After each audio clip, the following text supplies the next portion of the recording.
السلام عليكم ورحمة الله تعالى وبركاته. مشاهدي قناة سي بزاف فلوق. اليوم نديكم في واحد الجولة للمعرض الفلاحي بمكناس. المعرض اليوم العام هذا ديال 2025 كان معرض تبارك الله كبير وزادوا فيه بزاف وكان بزاف ما يتشاف.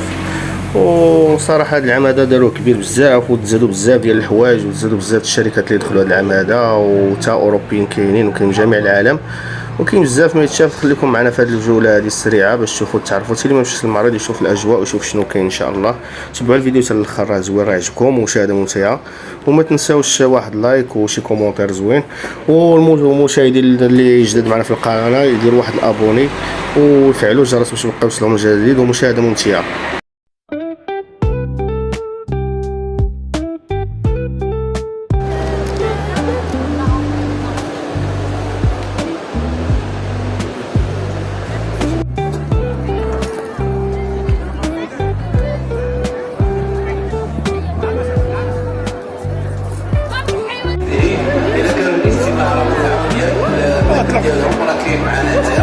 إذاعة المعرض وشكرا إذاعة المعرض على هذا المجهود.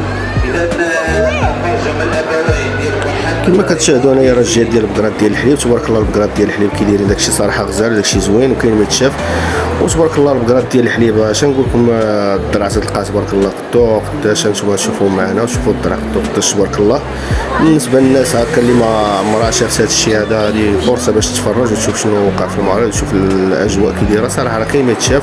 واللي ما جاش هذا العام ان شاء الله العام الجاي ان شاء الله راه كاين ما تشوف تبارك الله الدرع كي داير. نتوما تشوفوا هذو البقرات ديال الحليب تبارك الله خيرة الله. صراحه هذا الشيء صراحه معرض كان زوين هذا العام بزاف ومشاهده ممتعه.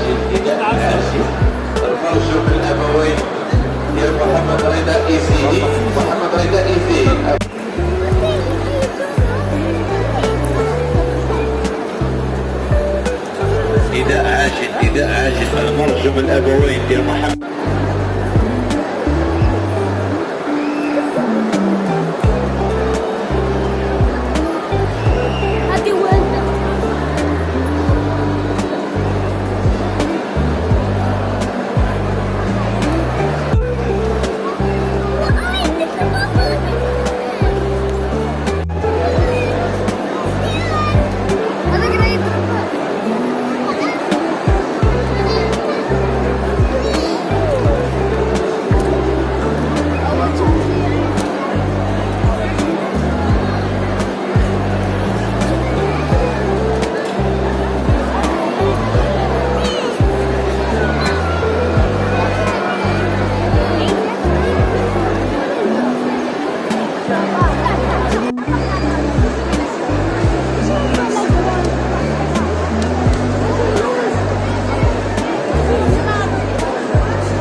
تبارك الله. شوفوا هاد الفخوله كي دايرين تبارك الله. فخوله وداك الشارع فيها شي حاجه صراحه كاليتي مخيره كاع.